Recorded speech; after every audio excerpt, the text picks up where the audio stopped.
You've done everything right. You've hit the goals, you've checked the boxes, and you still feel like you're failing at work, at home, and everywhere in between. What if the problem isn't your effort? What if it's the model you've been handed for what ambition is actually supposed to look like in life? Dr. Ann Welsh is about to flip that for you. In this conversation, we're getting into why high achievers get trapped in unhealthy patterns, what the three P's are that keep you stuck in survival mode, and why the smallest possible shift, not that big life overhaul like you probably assume, is actually where the reset begins. So stay with us. Hey y'all, I'm your host, Courtney Cecil, and welcome back to the Life Management System. Inside this episode, I'm hosting the person I am convinced is my soul sister in this space, Dr. Ann Welsh. Ann is a clinical psychologist and certified executive coach who specializes in helping working mothers and women leaders navigate the complex transitions of modern life, from early parenthood all the way up to senior leadership. She began her career at Harvard before launching her own practice with deep expertise in perinatal and maternal mental health. In her new book, which is about to launch, we'll hear a lot about that today. It is called Ambitious Mothers from Surviving to Thriving in Your Career and at Home. She brought clinical insight with her lived experience as a mom of four, by the way, to help overwhelmed working moms rethink ambition, release perfectionism, and create a version of success that actually fits into their real lives, which I think we are all here for. So, Anne, welcome to the Life Management System. Thank you. I'm so excited to be here. Likewise. Okay, so let's just dive right in because I really do want to spend some meat on talking about the book and the concepts and bringing it to life for people. Of course, to support you, Anne, in getting the book off the ground, but also because I do, in my heart of hearts, believe the concepts that you're talking about will really resonate with this audience. So, like to paint the picture for us, was there a moment in your own life where you realized the way that we think about ambition and motherhood just wasn't aligning in the way that you or society thinks it is? Yeah, it wasn't like a moment, but there was like a space in time. I had always thought of myself as really ambitious, right? I was like the A student, the editor in chief of the yearbook in high school. I got all the way into medical school and realized, actually, I don't want to do this and started down a new path. But even that new path was just a different version of kind of traditional ambition, right? I got into grad school, I got my doctorate, I landed a job at Harvard. And when I was pregnant with my second kid, I left. They basically said there's no flexibility. I knew it wasn't going to work the way that I wanted to parent and show up for my patients, and so I left. But I told myself it was just temporary, and it wasn't until a little later when I was kind of in the throes of parenting two kids at home, and I was seeing like I had a very small private practice, maybe seeing three, four clients a week on Saturday mornings. And I started to feel this sense of like, does this count? Right? Like, is this enough? And I found myself both like clinging to that title. I'm a psychologist, right? Like to validate my ambition, but also wondering like, is this ambitious anymore? Have I totally changed? What does this mean now that I'm a mom? Right? Is it enough? And the title I realized wasn't the thing that was making me ambitious, even though it kind of felt like that life vest for a little while. It was really that I was choosing to go after the life I wanted. And that's what made me ambitious. And I think when we open up ambition, to be all sorts of different things, we all of a sudden give ourselves permission to rest and pivot and play and find space where motherhood and ambition coexist rather than seeing them as opposing forces, right? I think that's where we've really misstepped until now, right? Is that we see motherhood as cutting out of cutting out ambition, focusing on your kids, and ambition as ignoring your children, and that those are the two options we have. And when we start to see ambition as this much more wide web, it changes ambition, and it also actually enhances it and enhances our whole life. Yeah, and what it brings up for me is that oftentimes women superimpose this expectation of what we think good looks like or what we think we need to where we need to be performing in ways that men don't. And I think that that puts pressure on us then we start, because we get all the atta girls, we start to wear that same ambition as a badge of honor because it's what we get recognized for. And then it starts and continues to perpetuate this cycle of feeling so torn between chasing whatever gold nugget we think is actually honorable or coveted or is going to give us those atta girls versus being really present and grounded to where, to your point, Anne, they can coexist without burning us out, without creating this cycle of hustle that we can't break from. Right, right. And I think a little bit of what you're getting at too is like the chronic people pleasing that is part of the female experience, right? Like, I mean, you literally are born as a girl into this environment that says, all right, as a girl, you need to be perfect, don't make any mistakes, and be a martyr. Like, put everyone's needs above your own, emotional, physical, etc. Right? And so we are kind of swimming in this water that says prioritize everybody else. So not surprisingly, a lot of us end up doing that through performance, right? I mean, I was totally the kid that had the report card that said, Anne is a pleasure to have in class. And it felt great, right? Like that felt wonderful as a child. But sometimes being the pleasure to have in class means that you're just people pleasing, right? Like Yeah. I knew what the teachers wanted of me. I knew what was expected. I did it. It felt good. And it sets up this cycle, not that I should have rebelled in some way as a child, but it does set up this cycle of do the thing that's expected, perform, and kind of just climb that ladder or reach for that brass ring. And that's where so many women come in to see me. They're like, I've gotten that. I've done that and I'm not happy, or I'm numb, or I'm miserable. And now what? What do I do? I told myself I'd get it and then I'd feel happy. And that didn't actually pan out. So now what? So putting you on the spot a bit here, Yeah. Anne, and I'm gonna take this one opportunity to really tap into the clinical psychologist part of your Totally. career.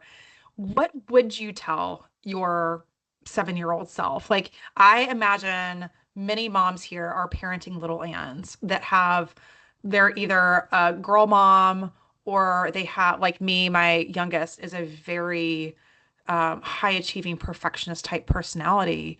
When you are dealing with those perfectionist tendencies where you really do serve other people before you serve yourself, how as a parent do you reposition the way you give accolades that doesn't continue to mount that pressure on them to then turn into this burned Yes. out person later in life? This is such a great question. So I have a couple thoughts. One is just to let people know, because I don't think I knew this when I was parenting really little ones. Perfectionism is there is an inherited element of perfectionism, right? We have these big five personality traits, and one of them is conscientiousness, right? And it's kind of like how you intuit rules, and are you like a rule follower, like routine structured person? Um, I'm pretty high on conscientiousness, right? Like, and my father was a perfectionist, and I'm sure that it was like a long genetic line of perfectionism, right? And So that probably was, agreeableness too, Anne, was like out the yes. roof for you. Exactly, right? So like some of this stuff as a parent, it's not that like my parents expected perfection and that's why I was a perfectionist, right? Some of it was this socializations. I mean, was this genetic component? And I say that because I think so often we look at our kids and if they're struggling with something that we struggle with, we blame ourselves, especially as moms, right? And I did the same thing. I saw my oldest, he was eventually diagnosed with autism, but like he wouldn't write any letter in preschool other than E because E was the only letter he could write correctly. And my instinct was, I've totally screwed up. I've failed him as a mother already. He's 3 and he's a perfectionist and it's all my fault, right? And I had to do a lot of learning and work around that. And clearly there's a story that is ongoing. He now writes all of his letters very well in high school. So we're set, although handwriting is a struggle. So I just want to like make some permission for it's not all on you as a parent. Also, there's going to be socialization that's happening outside the home, right? When we talk about the nurture part, it's what's happening in home. Yeah, but nurture also involves the school and peers and all of these other social influences on your child that you're not totally in control of.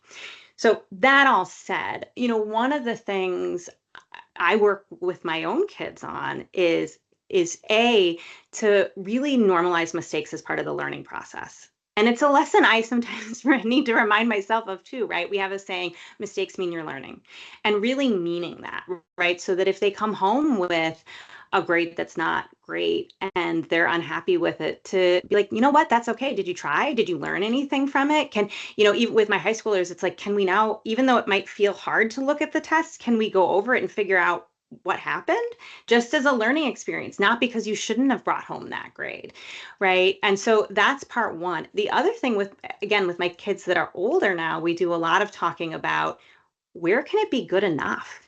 Which sounds crazy to say, like from me, I can't imagine my parents having this conversation with me of like, just do a little less. But for them, recognizing like you will get to that, good grade with 80% of the effort. You don't have to just keep going. And the reason I started working on it with some of them is because they have some anxiety around it, right? And anxiety really fuels that perfectionism too. But it was to kind of say, like, what can you do if you set a timer for an hour? And let's just see what happens. And then if it needs some editing or some tweaking, we can go back to it. But really normalizing this process of like, it doesn't have to be perfect to be good enough or even be excellent, right? Sometimes we have to kind of rein ourselves in a little bit and teaching them that skill. I love that you called attention that good enough is good enough. I feel very proud right now. I think I passed my own parenting test that I didn't realize because I made that exact point yesterday to my youngest. He brought it home a project. I was like, you know what makes me really excited about this is you recognize that this didn't deserve all of your energy, essentially. Like this was not worth you going above and beyond on because of X, Y, and Z. The other thing that I think when you talk about mistakes or a sense of learning that is really important for this upcoming generation is they are going to have to be able to think on their feet and be innovative in ways that even we did not because of the influx of AI. Yeah. And part of being able to be innovative, this is coming from, as somebody who spent a couple decades leading corporate culture, in order to be innovative, you have to be able to and willing to fail fast. You have to be risk Yes. tolerant and you have to exude all of these other characteristics that might not be inherently in your DNA, but you have to learn to fabricate and build that muscle. So I think in order to be competitive and relevant in the future, we're also like all of us are going to have to learn to step into that a bit more. Yeah, totally. I mean, I think that's one of the things, some of my kids are super into science. And one of the really great lessons I keep pointing out to them of science is like, you get the published paper when you have the result, but usually there's about 300 failed experiments before that. And it can feel like the experience of banging your head against a brick wall, but that's all part of the process, right? And anyone that is a scientist knows that, right? We come up with a hypothesis, we run the study, and sometimes it doesn't work. But in it not working, you are learning something. It's maybe not how you want to learn it, but you are learning something. And so to kind of acknowledge that that's the process, right? And I even work now on like owning my mistakes out loud to show like, yeah, I make mistakes all the time too. Here is another mistake I have made, so that they kind of have permission for that. Yeah, I love that. I think I really do believe a lot of listeners will get something out of this for both themselves and how they show up at home. So, anyway, back to this notion of ambition and motherhood coexisting. You talk about ambition as a web instead of a ladder. What does that actually look like in real life for these moms that are tuning in? Yeah, I think so traditionally, as I mentioned, right, like we think of ambition as as climbing the corporate ladder is like the perfect example. And my husband's an attorney, and we met before he even before he was even in law school. So, I kind of lived that journey alongside of him. And I think big law is such a perfect example of this, where you just follow the steps and you do the things, and the rungs on a ladder are really evenly spaced. There's only room for a few people at the top, and the goal is to get to that partner track, and they have this mentality of up or out. So, and there's other fields that do this too, right? Like you either get promoted or you're kicked out and or you leave, but anything that takes you off that ladder is viewed as a failure. It's very black and white thinking about success and failure, and really it only leaves room for ambition for a few things: money, power, kind of title. Like those are really the only things that we can be ambitious for when we think about it as a ladder. And years and years and years ago, I was watching my kids on this, like, those playground webs. And, if you're maybe not, if you're driving, don't close your eyes, but if you're at home, you can kind of almost close your eyes and visualize one of them, right? There's like tons of knots and ropes and kids climbing in all sorts of different directions, and some kids hanging upside down, and kids are climbing up and down, and someone's sitting in the corner eating some goldfish crackers. And right, there's so many ways to be on it, and there's a lot of kids on it, and they're all kind of hanging out together. That's what ambition is, right? That's how I want people to start thinking about ambition. Because sure, we can be ambitious for money and power and title. It's not that those are wrong, but there's just a lot of other things that belong on the web, right? Connection, impact, rest, play, creativity, right? And when we think of it as a web, we have room to access all of those. We also have room to change directions without viewing it as falling off, right? Webs are kind of sticky, and there's lots of room for it. You can jump to a whole nother section. You can turn around, right? And so if I look backwards at my own career, I had that kind of traditional ladder mindset. I was ambitious probably for prestige, for achievement. Those ambitions served me well to some extent. And then I became ambitious for connection and time. And, now in my career, I'm really ambitious for impact, right? I want to impact as many women as possible so that they don't have to struggle the way that I did. And so it shifts and it changes. And there's so much more room for that when we think about it in this kind of infinite web structure instead of that very narrow ladder. Yeah, I came from the consulting and public accounting world, which is a partnership in most Yes. places, very similar to law. So I can completely appreciate that up or out culture.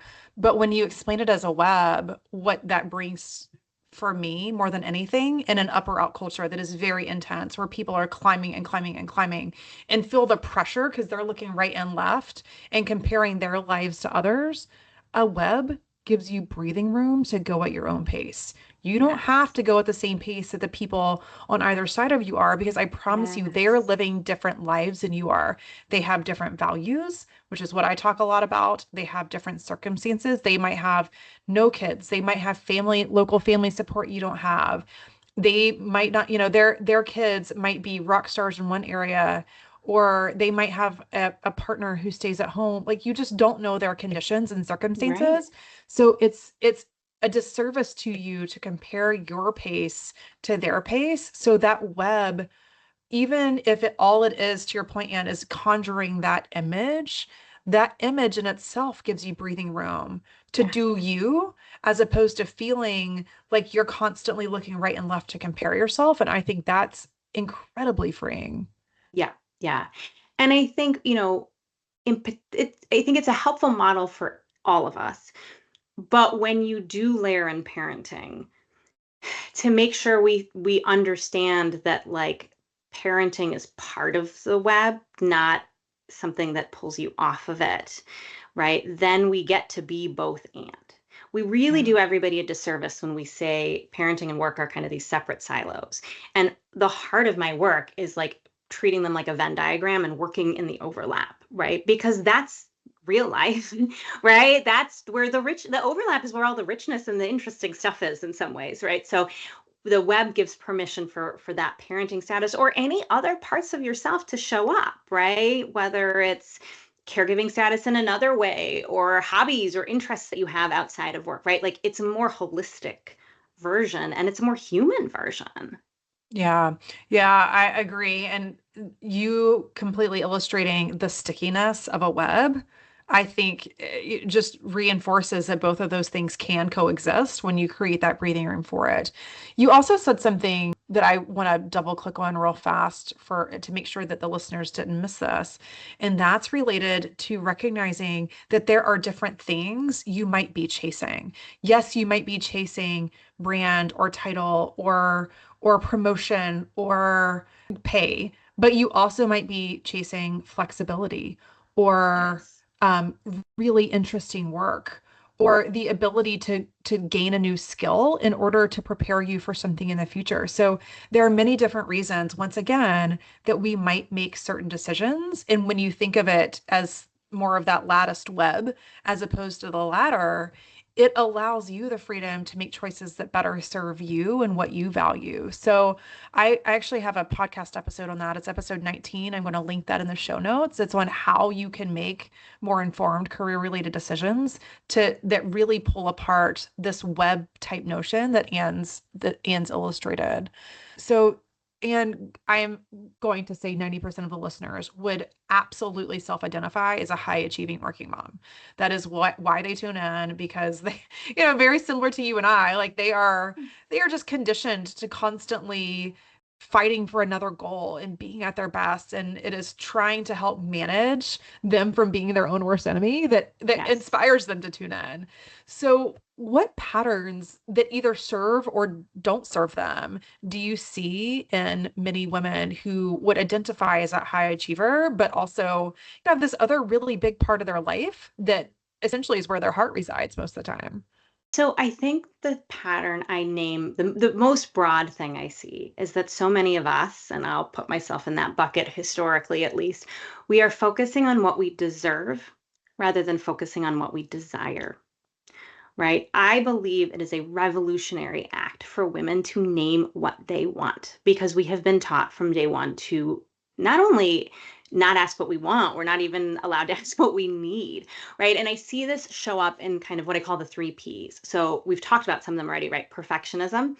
Maybe this is the client that can't stop over delivering or, feels like they have to work 24/7. That people pleasing, right? Maybe we say yes when we mean no, or we think, well, because I can do it, I should do it, and therefore I have to do it, right? And we kind of equate those things, which are not all the same. And the other piece that I see showing up that we talk a little bit less about, and we haven't chatted about here today is pretending. And by pretending, it kind of means two things, right? It means the not letting anybody see me sweat, right? Like never acknowledging that I'm struggling or asking for help. And it's also that feeling of like, more broadly, we're all doing that. And so we're all disconnecting from ourselves and each other, right? Because if I'm not asking for help, even though I'm struggling internally and someone else sees me and they think, oh, well, Anne's got it all together, I must be the only one struggling, right? And so it leaves us all feeling alone in that struggle rather than recognizing that we're all having a hard time. Um, right. And so with these three Ps, people end up basically completely disconnecting from what they actually want or they actually need. And they constantly are just asking whether I deserve this thing, whether I deserve to have happiness in my life, whether I deserve to have that promotion, whether I deserve to have cake for dessert, whatever it is, right? Rather than asking, like, do I even want this thing? And that's where people get so tripped up, right? I talk in the book about unhealthy versus healthy striving. And so many women I see are in that unhealthy striving pattern of, again, letting kind of perfectionism and people pleasing and pretending drive the boat. And they're going after goals out of fear, right? If I stop, if I make a mistake, I will drown, the world will fall apart, something bad will happen, and I just have to keep going. They're kind of white knuckling it through their lives. Whereas with healthy striving, it's not that the striving's bad, right? We can have big goals. There's nothing wrong with being ambitious, but they need to be goals that we actually want and that are actually fulfilling, right? And so when you're in that space, the energy isn't fear, it's excitement, right? Yeah. And when you're in the unhealthy space, there's no room for rest because you're afraid all the time, right? There's that hypervigilance. When we're in healthy striving, the whole goal is sustainability and enjoying the journey. And so then there's room for rest and play along the way. Like there is that flexibility, like you were talking about. So that's really a big part of the journey that I walk women through is how to shift from that unhealthy version of striving to that healthier, sustainable version that actually feels good to live inside. Yeah. I really think the pretending part is powerful, and it is something that's not talked about enough. And I like how basic of a word you have selected there. And I mean, albeit like three Ps has, there's something catchy about it. Yeah. But the word pretending is so simple and really just it almost sounds silly when we say it out loud. It's like, wow, I Mm. am just pretending. Like I am pretending to have it all together. Or so like I don't know. There's just something so illustrative about the word in itself that allows you to just catch your own self and be like, holy crap, I was doing that. I was pretending. And I was putting unnecessary pressure on other people because I did that, because that's how I showed up. Yes. The, Yeah. And I think recognizing that the pretending can come outside, but also a lot of times it's to ourselves, right? I mean, mhm. I've had many a client who will come in with some version of everything's fine. Kids are Yeah. great, they're healthy, work's good. It's a little stressful, it's fine. And they don't, it's like they've come in for a reason, so we both know that it's maybe not all fine. And it can take a little while for them to undo, like the pretending is so seated that they don't even, until we've had some space, let themselves be aware of how not fine some part of that it actually is. Yeah. Yeah. I teach this stuff. I work on boundaries. I teach how to protect your energy. And yet, earlier this year, I found myself in a place where I was pretending and my nervous system was completely fried. But because I kept lying to myself and because I kept white knuckling through it, and I have hit burnout. I know what burnout looks like. And it's still so hard sometimes to recognize when we Yeah. don't slow down to actually put words to what it is that we're experiencing on a day-to-day basis. And then you also said something like when you were talking about the examples of like, did I earn this cake as an example? Or what was the specific language you used? It I think I was, said, do I deserve to have cake? yeah, yeah, like deserve. Yeah. But that to me, deserve is very similar to where we started the conversation around earned. It's that pressure that we put on ourselves that we have to perform. It's like that ambition loop all over again that we Yes. have to do something in order to earn something, which is, another form of deserving. And as opposed to just being like, gosh, this is our life. Like we get one chance to live it. And why can't we just make it a choice because it's what we want to do, because it will actually make us happy? Yeah. Yeah. And I Oh, think that's the fundamental thing, right? Like what actually is going to make you happy? You don't have to do anything to earn your happiness. But I think especially for those of us that, anybody again, that's that school model of like, oh, okay, you work and you work really hard and you get through finals and then you have 6 weeks off where you have nothing to do, right? In college. And, I used to work with a lot of university students and they'd come in and they would be just like, working 24/7 and then totally crash, right? Like they go home and they sleep for 4 weeks straight because they're so fried. We kind of keep living our lives like that after college, even though that's not really very functional. Like, it's not functional in college, but it's certainly not functional as a working parent because A, no one ever hands you 4 weeks off to recover. Um, and B, that's not showing up as a parent the way we want to be, right? And so we have to learn and teach ourselves that it's safe to take time to rest or play, right? Rest, I talk about rest as looking a lot of different ways. It doesn't have to be taking a nap, right? But to engage in activities that we're doing purely for the sake of our enjoyment or because we want them. And it is almost a learned skill. It's something we have to practice because we don't have a lot of experience doing it. yeah, it's a muscle you have to build. And it's something that you actually have to prioritize in your day to day, because I promise you, your to-do list will never be done. And Yes. that's part of our trap is we keep saying like, I'll be able to rest when this to-do list gets done. And guess what? It just never will be. It is just inherently never will. Yeah. So for the listeners and that are feeling really strained by their to-do list, they are stretched thin and they're being pulled in all the different directions, which makes them feel like they're failing at everything. Where can they start to kind of reset their thinking or reset their actions to actually bring them a more like like a place where they can actually live in equanimity and Yeah. both the ambition and motherhood can coexist? Yeah, I mean, I think to echo what you said, the first thing is just recognizing the only reward for finishing your to-do list is another to-do list. Like they being more efficient doesn't actually change anything in the end. You're just given more to do. So like starting with that recognition, even if it's really uncomfortable, and starting with this is a learned skill. I think so often when we think about burnout recovery. There's a sense of like burnout, kind of that college student example, right? Burnout is that total collapse and that you need to blow up your life to recover.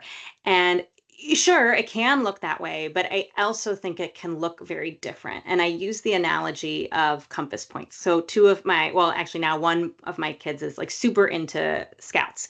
And, they do orienteering. So they'll go in the woods and they will like practice using a compass. And when you're in the woods and you're turning the compass and you have to walk like 10 paces, over 10 paces, if you're off by a few degrees, you're not going to really end up in a different location.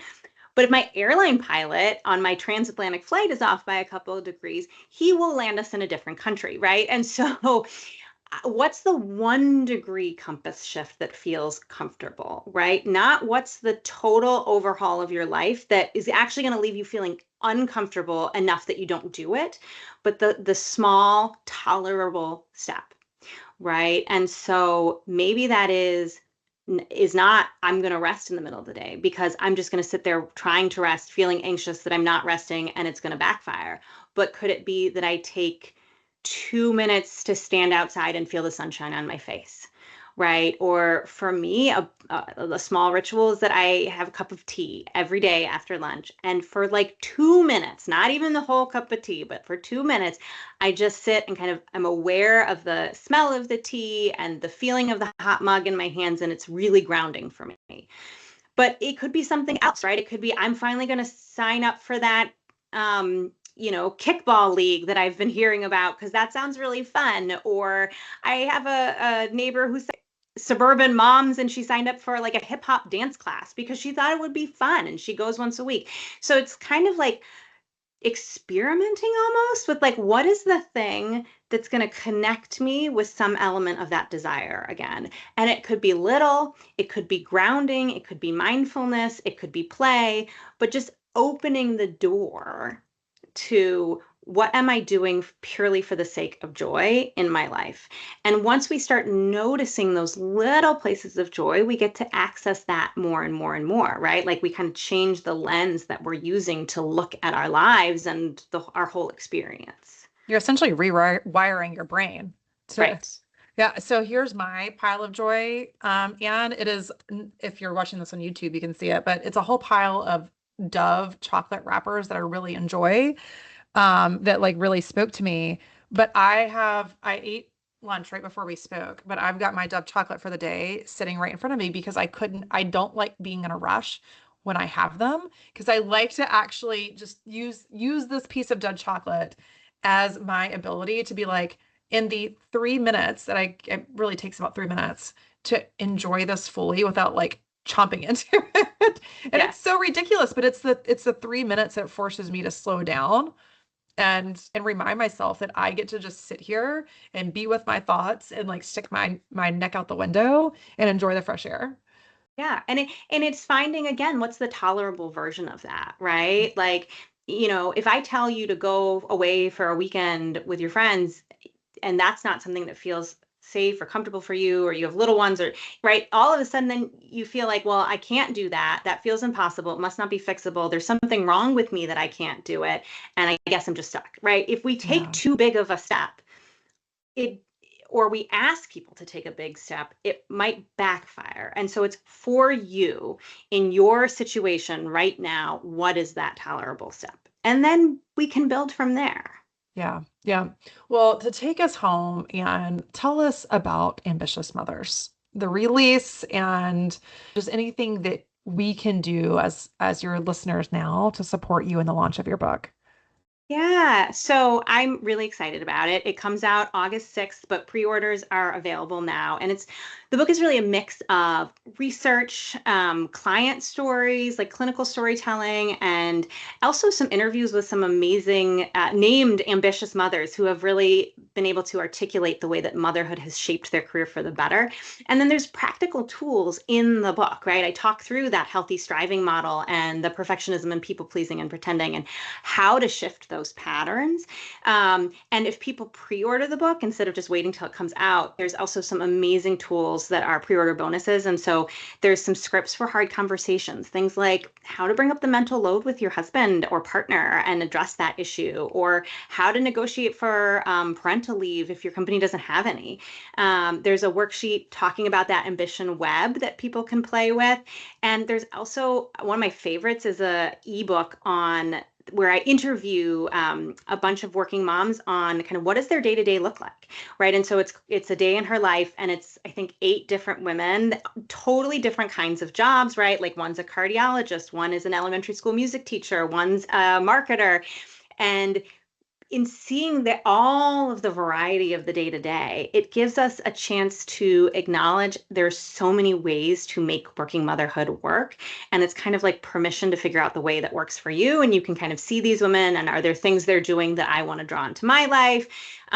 Maybe there are things that wouldn't work for you, and that's okay too. But it gives you an opportunity to think about like, realistically, what do I want my day-to-day and my calendar to look like? And maybe I see it presented in a new way here, and I can kind of take some of that and integrate it into my life now.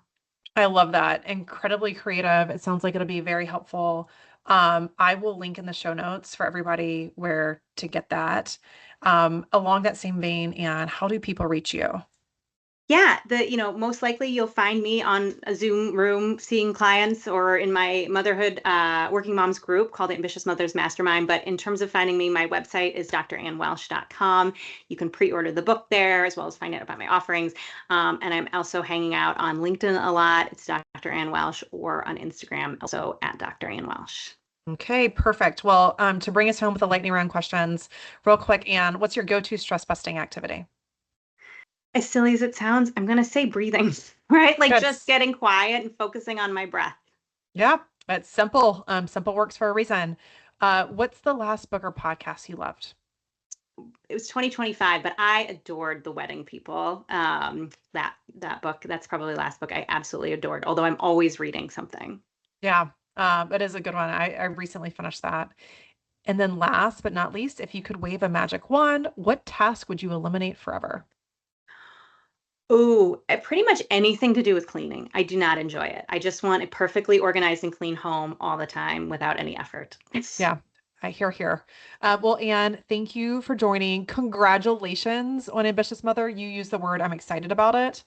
I hope you're really proud too, because it's a big deal. And I know it's been a lot of work and a lot of, foundational prep to even get to a point where you were prepared to write, let alone the act of getting this baby over the finish line. So many congratulations to you. Thank you again for being here. And then for those of you that tuned in, until next time, friends, if nobody's told you lately, you're doing a great job. You've got this, mama.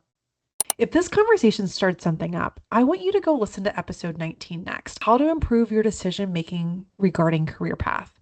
Because what Anne and I unpacked today about that ambition web, or making choices based on your values instead of someone else's ladder, that's exactly what I go deeper into in episode 19. It's going to help you make career decisions that actually fit your real life. I'll see you there.